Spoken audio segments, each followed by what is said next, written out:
বেলাল রাদিয়াল্লাহু তাআলা আনহু আজান দিচ্ছেন, ওই বাচ্চাগুলো মুশরিক, তো ওরা আজানকে ব্যঙ্গ করতেছে, বিকৃতি করে ওরাও আজান দিচ্ছে। উদ্দেশ্য হচ্ছে আজানকে নিয়ে ঠাট্টা করা। উদ্দেশ্য কি? ঠাট্টা করা। ব্যাপারটা মনে কষ্ট পাওয়ার মতো ব্যাপার না? কিন্তু বিশ্বনবী ওইখানে দেখেন কি খুঁজলেন। বিশ্বনবী খেয়াল করলেন অমুসলিম কিশোরদের মধ্য থেকে একটা কিশোরের গলাটা বড় দরাজ গলা, কণ্ঠটা বড় সুন্দর। খেয়াল করে দেখলেন যে কিছু কিশোর বেলালের আজানকে ব্যঙ্গ করে, বিকৃতি করে, কিন্তু একজনের কণ্ঠ দেখতে পাচ্ছেন না এত দূরে, কিন্তু কণ্ঠটা বড় সুন্দর, দরাজ গলা। বিশ্বনবী সাহাবীদেরকে বললেন, ধরো এগুলারে, ধরো। সবগুলারে ধরে বিশ্বনবীর সামনে আনা হলো। ওরা হাঁটু গেড়ে বসলো।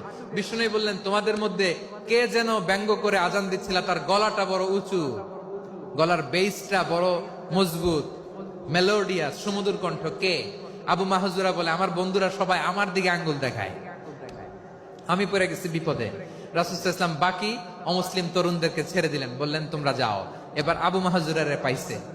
আবু মাহজুরার চুলের মধ্যে হাত দিলেন বিশ্বনবী, মাথায় হাত দিয়ে বললেন, এবার আজান দাও দেখি। আবু মাহজুরা বলে, আমি তো আজান দিতে জানি না, কারণ আমি তো বেলালেরটা শুইনা দিছি, আমার তো মুখস্থ নাই, আমি তো আজান দিতে জানি না। বিশ্বনবী বললেন, জানো না? তাহলে আসো, আমি তোমারে শিখাই দেই। সুবহানাল্লাহ পড়েন।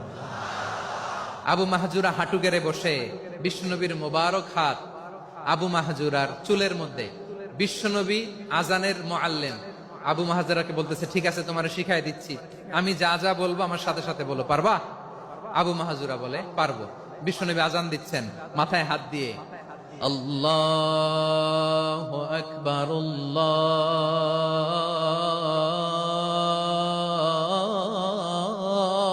আল্লাহু আকবার। আবু মাহজুরা এই বাক্যটা পড়লেন। বিশ্বনবী দ্বিতীয় বাক্য পড়তে আরম্ভ করলেন, আল্লাহু আকবার,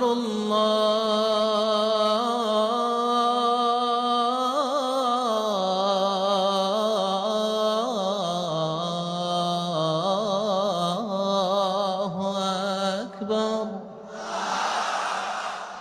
আবু মাহজুরা এই বাক্যটাও বললেন। বিশ্বনবী আবু মাহজুরার মাথার মধ্যে হাত দিয়ে তৃতীয় বাক্য বললেন,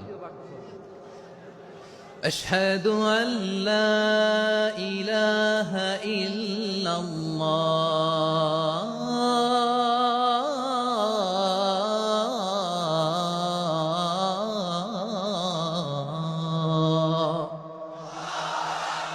আবু মাহজুরা তৃতীয় বাক্য পড়লেন। বিশ্বনবী একটা বাক্য পরে আবু মাহজুরা পরে, বিশ্বনবী পরে আবু মাহজুরা পরে। আবু মাহজুরা কিন্তু অমুসলিম, মুশরিক। আবু মাহজুরা বলে, এক একটা বাক্য পড়ি আমার কলিজাটা গলে ঠান্ডা হয়ে যায়।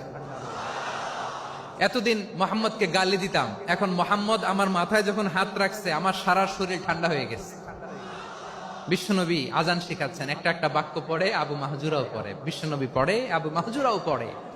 পুরো বাক্যগুলো যখন শেষ, আজান শেষ, আবু মাহজুরাও যখন পুরো আজান পড়লেন, আবু মাহজুরা বললেন, এতদিন মোহাম্মদের চেহারা দেখলে আমার ঘৃণা লাগতো, আজ থেকে মোহাম্মদের চেহারার চেয়ে প্রিয় চেহারা আমার কাছে নাই।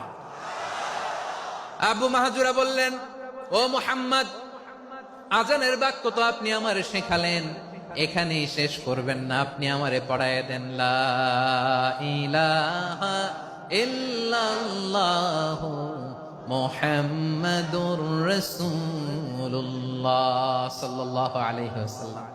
বিশ্বনবীর সাথে দাঁড়িয়ে উনি শাহাদা পড়ে মুসলমান হয়ে গেলেন।